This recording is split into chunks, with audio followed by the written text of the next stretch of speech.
find a good drop spot that suits you, you have to keep some important factors in mind, which are the loot you get. Do you get purple guns every game, or only green burst rifles and grey strikers? Do you get cat materials easy, or do you get 500 metal but no wood or brick? Is there lots of mobility around you, such as built-in launch pads near the centre of the map, or maybe slipstreams near Rave Cave, or geysers near the more southwest part of the map? How contested is the drop spot you're landing? Is there 10 little Timmies thinking that the next mongrel landing on you?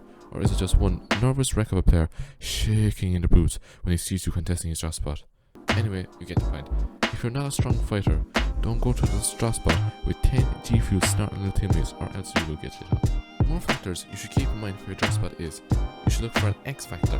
If you don't know what I mean by that, it's not that complicated.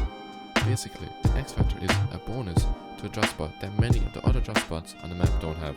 An example of this would be how Rave Cave has guaranteed 2 supply drops, even though they don't have launch pads anymore. Another example is Challenger Speedway, having the most coolers on the map.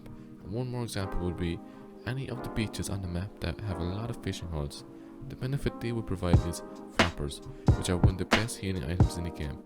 If you're wondering where you can go to find more X factors of different drop spots, head over to Fortnite GG, which shows the map of Fortnite and where every item spawns, such as floor loot, chests and vehicles, and much more.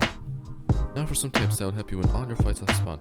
Firstly, you should always try to get to 300 to 500 mats as quick as you can on spawn, as they will allow you to have an edge on your opponent, because they will push you at 100 mats and get into a small build fight, and eventually run out of mats while you are on high ground. It can put constant pressure on them when they are trying to get their mats up and holding walls nervously. Also, if you have to disengage from your drop spot, having high amounts of materials makes it a lot easier and will prevent you from losing more shields than necessary. Another tip is when you are gliding in, try your best to scout where the enemy is landing. If you see them landing on the roof next to you and they start pickaxing it, well, you've already landed on a gun. All you have to do is just shoot them before they get into the roof and get the chest. Even then, they'll be a lot more scuffed than you are. Another tip is for you to learn your drop spot better than all of your opponents. You got to land there every game. This will prevent you dying in a tournament to something silly like a certain build you can't place, which allows you to get stuck and shot easily, or not knowing what peaks you can get at different doors, windows, and any other nook and cranny. Another tip I have for you is to avoid rude pro players that land at your drop spot, as they probably learned everything about already, and all you have to do is copy them. But first, test out what they do in arena.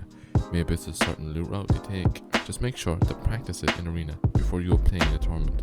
One more tip I have for you is you should always try and rotate early from your drop spot, as if you don't, you will likely get caught up in a starfight, or you will mess up your momentum for rotating to all the other zones, such as second zone, fourth zone, half a map, etc. Another tip that most pros do is having your glide perfect so you can always land on the loot before your opponent. How you get a perfect glide every game is by making a drop map.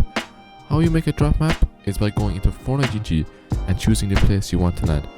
Then go into games, and when you are in the bus, mark where you're going to aim to put a glider out.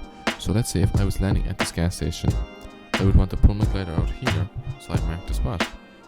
And if my glide was too low, I would just move the marker in a bit closer, and then basically that's what you want to do for every possible bus route, so you eventually will have a drop map that looks like this and will help you land on the weapon before your opponent every single time.